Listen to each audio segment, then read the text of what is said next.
S'il y a bien une destination où on serait surpris de voir des musulmans convertis à l'islam, ce serait bien aux Antilles. Très christianisées et réputées avant tout pour leur tourisme balnéaire, ces îles de rêve rassemblent pourtant aujourd'hui des milliers de fidèles.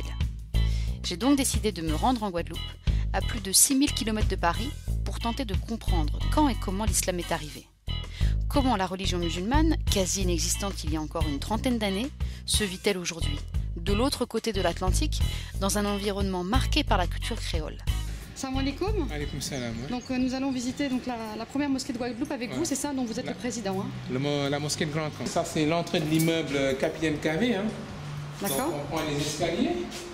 Voilà, donc nous sommes à l'entrée de l'appartement. Hein.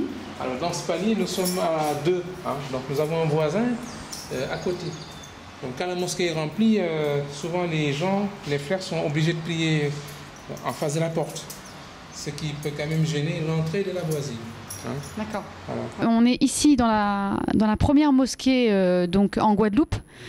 Est-ce que vous pouvez vous présenter, s'il vous plaît, et nous dire qui vous êtes? Bismillah ar-Rahman ar-Rahim, wa salatu wa salam ala Rasulullah. Et je suis Sissoko Mamadou, originaire du Mali, nationalité français. Et je suis l'imam et fondateur de l'Institut musulman de la Guadeloupe. Je suis arrivé en Guadeloupe en 1978 en vacances avec les amis guadeloupéens. Le vendredi, je voudrais aller à la mosquée. J'ai demandé à mes amis où se trouve la mosquée. On m'a dit qu'il n'y en a pas d'islam en Guadeloupe.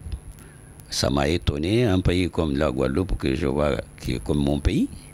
Il n'y en a pas d'islam, ça m'a étonné. Donc j'ai décidé de prendre un logement dont nous sommes ici, qui est devenu mosquée de la Guadeloupe, le premier mosquée de la Guadeloupe. Alors donc, et je suis parti en métropole et j'ai demandé la disponibilité à mon travail. Et donc, ils m'ont accordé une année. Je suis venu, j'ai commencé à faire le démarche auprès des Africains qui sont ici. Alors donc, parmi eux, j'ai beaucoup de soutien. Et de Guadeloupéens qui sont chrétiens, qui ne sont pas musulmans, qui n'ont jamais converti, mais ils sont restés toujours à mes côtés, à m'aider de mettre l'islam en marche. Dieu merci, aujourd'hui ça va. La diversité est telle qu'elle ne se limite plus au culte catholique.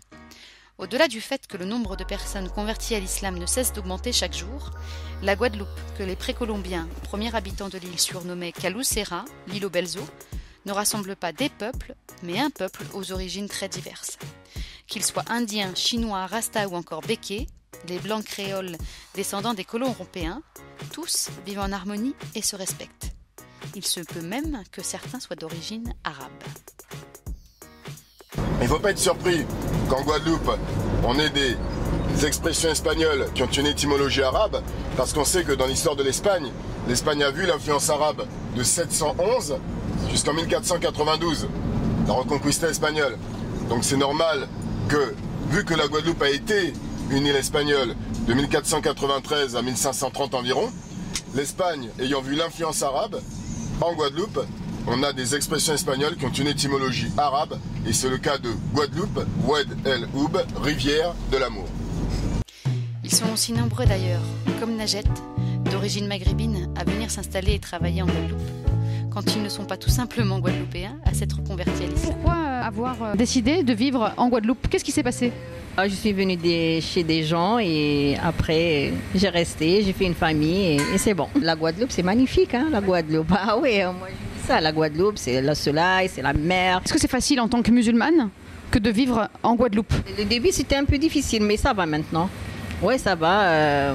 On a la mosquée, les gens commencent à entrer dans la religion. Avant, peut-être les gens ne connaissent pas beaucoup la religion musulmane, tout ça, mais maintenant tout le monde le connaît, pas de soucis, il n'y a pas de problème.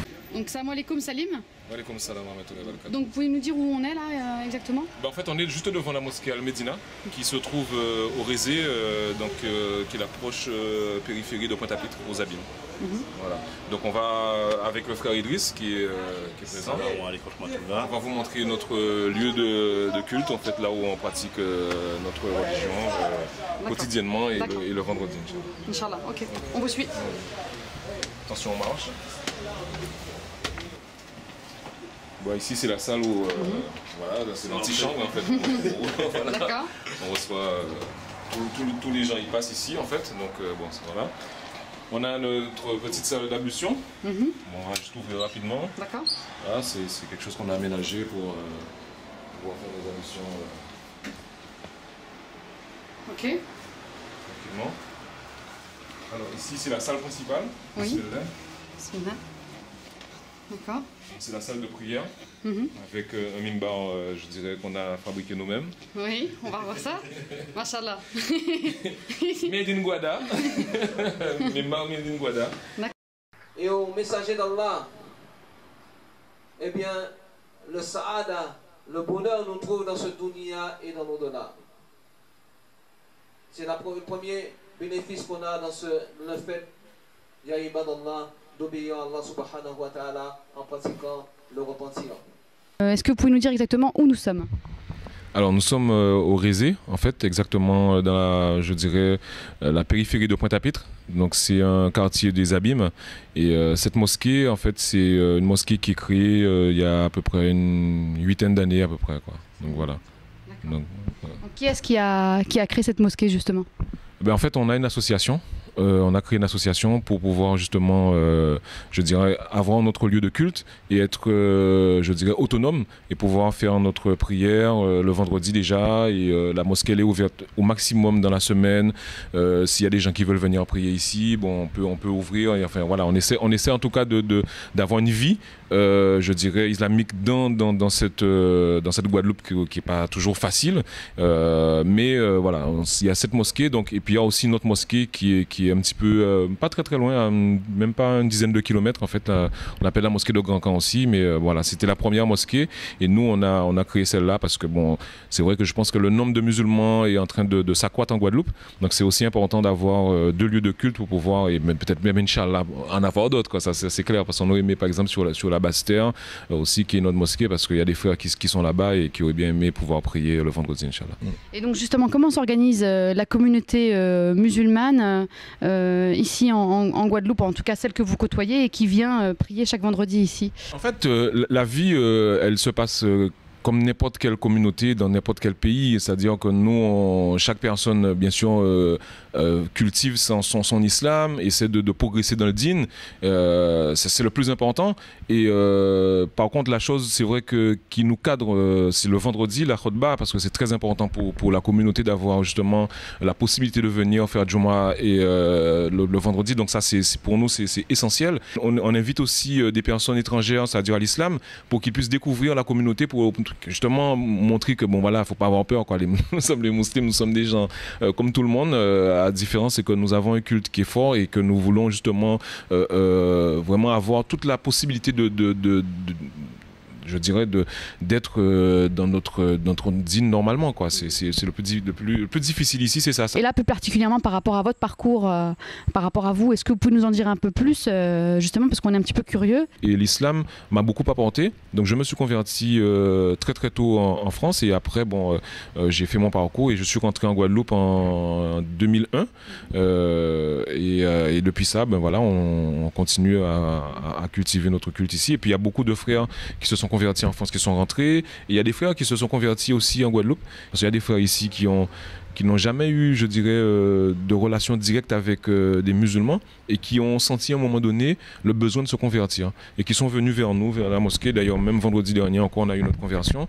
Des gens comme ça qui se sentent appelés et qui viennent se convertir, machallah. Donc c'est vrai que notre vrai problème, c'est qu'on n'a pas de carré musulman. On n'a pas de carré musulman ici, donc ça c'est notre particularité qui vraiment, je dirais même, il faut lancer un appel pour dire s'il y a des donateurs d'envoyer des fonds pour qu'on puisse avoir notre carré musulman, parce que c'est vrai que bon, la masjid qu'on a actuellement, machallah, bon, on peut faire la prière ici, mais je dirais pour le repos éternel, pour vraiment la chose la plus importante pour nous, ben on l'a pas, c'est-à-dire c'est le carré musulman. Et ça c'est, je pense que demain, le jour où on aura de l'argent, le jour où on aura les moyens d'avoir un carré musulman, ce sera possible, Inch'Allah. Donc vraiment, si vous ne pouvez pas envoyer de l'argent, en tout cas faites des doigts pour nous, faites, machallah, faites que nous on puisse avoir notre carré musulman, c'est le plus important, quoi, pour nous. Aujourd'hui, je me rends compte de ce à quoi j'ai échappé en étant, si j'étais pas musulman. Comment dire, quand on est musulman, il ne faut jamais dire si, mais je sais ce à quoi j'ai échappé. C'est-à-dire quand je vois aujourd'hui l'état de la société, quand je vois aujourd'hui comment les gens ils sont complètement, certaines personnes en tout cas, sont complètement dévoyées, sont perdus, sont égarés, je me dis que, alhamdoulilah, que je suis musulman.